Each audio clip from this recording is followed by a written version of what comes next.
com você nós podemos levar Jesus.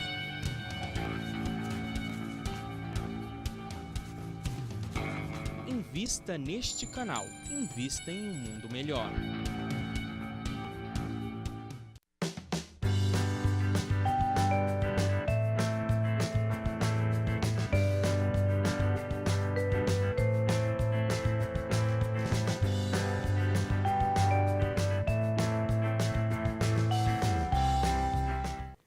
Olá, seja muito bem-vindo ao programa Dualidade de Natal. Vamos refletir juntos? O Natal não é apenas uma festa no coração e no lar. É também a reafirmação da nossa atitude cristã perante a vida. Chico Xavier. Realmente, o Natal nos leva a reflexões diferenciadas que mexem mais profundamente com o nosso coração, com a nossa alma, com a nossa mente. E vamos tentar nos renovarmos a cada dia com nossas atitudes e nossos sentimentos. Bom, hoje nós vamos receber aqui uma pessoa tão especial, tão querida, tão amigo. Ele se chama Saulo César, é divulgador espírita e coordenador do projeto O Evangelho por Emmanuel. Seja muito bem-vindo, Saulo. Lisa, Prazer uma alegria receber estar aqui você. com vocês, viu? E com os nossos telespectadores. Eu que agradeço a sua presença, que a gente sabe que não é tão fácil, né? Tanto compromisso que você tem e tirou esse tempinho pra gente. Muito especial. Que bom, obrigada. Agora você mora em São Paulo? Estou morando em São Paulo agora. Desde o ano passado vim fazer parte desse movimento aqui de São Paulo. Já está mais pertinho da gente.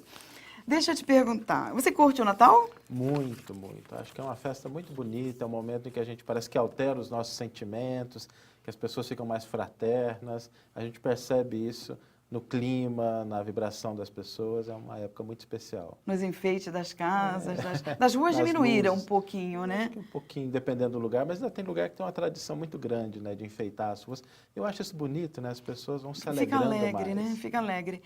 Então, dentro do movimento espírita, Saulo, como é que você pode explicar, dizer, definir o que seria esse Natal espírita? Essa é uma questão interessante, Celina, porque a gente pensa de um Natal espírita e aí é importante a gente lembrar que a doutrina espírita ela não tem ritos, ela não tem dogmas, ela não tem formas de tratar esses símbolos. O espiritismo ele respeita como cada um quer conduzir a sua vida. Então nós não temos uma regra para um Natal espírita. O que o espiritismo propõe é uma visão um pouco mais profunda acerca do que seja Jesus, de por que nós estamos aqui, como a gente vê essa existência material, e são esses princípios que alteram a nossa forma de comemorar, de se confraternizar.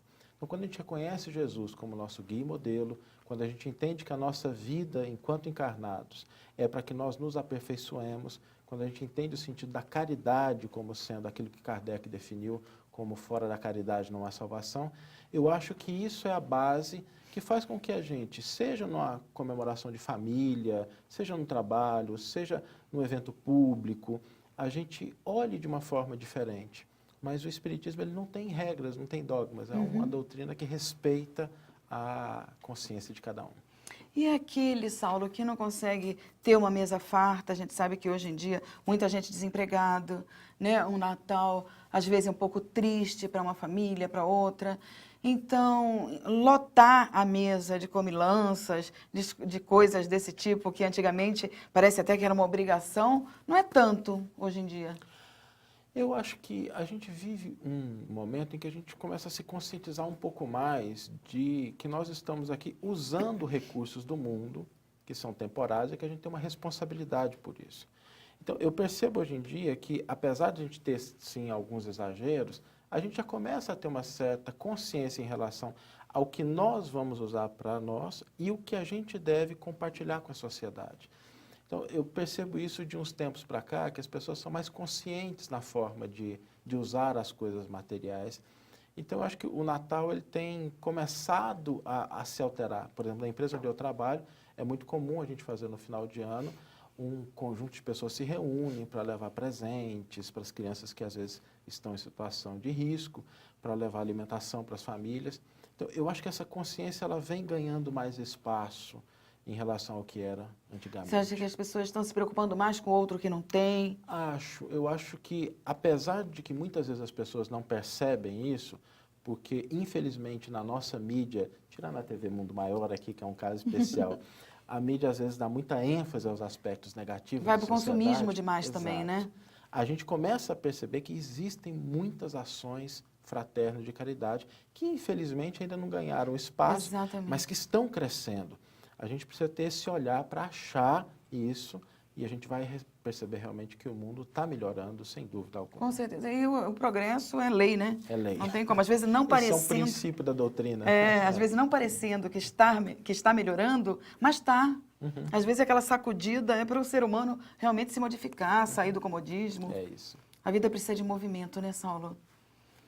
E eu queria te perguntar sobre aquelas pessoas que ficam muito sozinhas, que de repente ou estão longe de familiares, ou então praticamente todos os seus familiares já fizeram a passagem. O que você diz para esses coraçãozinhos que estão um pouquinho apertados hoje no dia de Natal?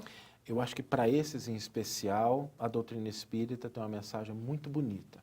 Em primeiro lugar, ela nos mostra que ninguém se afasta de quem ama e a morte ela é só um outro lado da vida e ela não rompe os laços de verdadeira fraternidade, de afeto sincero.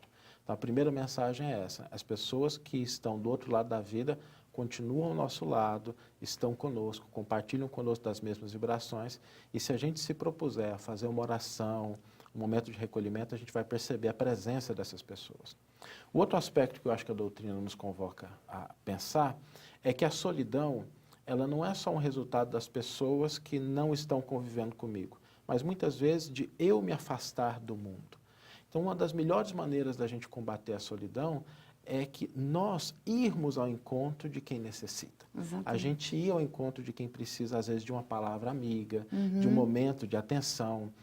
E nesse processo, a gente vai resolver o problema da solidão do outro e a nossa mesma. Por etapa. E é verdade, porque, por exemplo, a pessoa que está aqui em São Paulo, tem as casas André Luiz, que estão, né, com 600 crianças na sua casa, lá passa a ser sua casa, a unidade de longa permanência, e que estão muitas vezes sozinhos, e que os pais estão longe, ou então que não têm mesmo, foram abandonados, fazer uma visita. Ou seja, fica o convite, né? Para quem estiver um pouco solitário, vai conviver com 600 crianças no Natal, eu tenho certeza que a solidão vai passar. É verdade. Você foi bem feliz nessa colocação.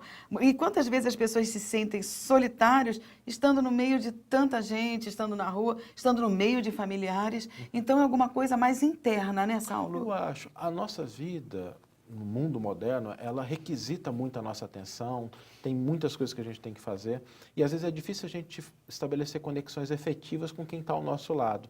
A gente vê frequentemente os jovens que estão ali, aquela rodinha de pessoas, mas cada um no seu celular conectado com outras coisas.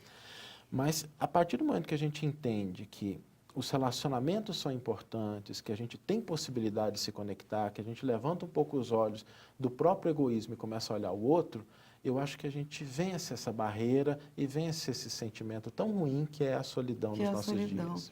E na parte espiritual, Saulo, nós sabemos que estamos num planeta ainda de provas e expiações, caminhando para regeneração, mas os irmãos nossos das zonas mais umbralinas, mais sofredoras, também estão marcando presença nessa época festiva, nessa época de Natal, mas tudo vai depender da nossa energia captar ou não. Aí eu te pergunto, como fazer para cuidar, para dar um pouco de amor e carinho para esses irmãos da zona umbralina? Acho que o primeiro passo é a gente mudar o nosso padrão de vibração.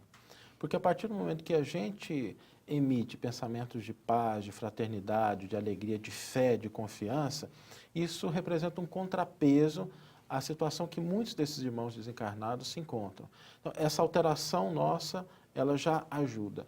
O segundo é a gente diminuir esse nosso sentimento, às vezes, de conflito, de embate, que na sociedade, às vezes, ganha um espaço muito grande, porque isso alimenta esses pensamentos negativos e a situação que esses espíritos estão.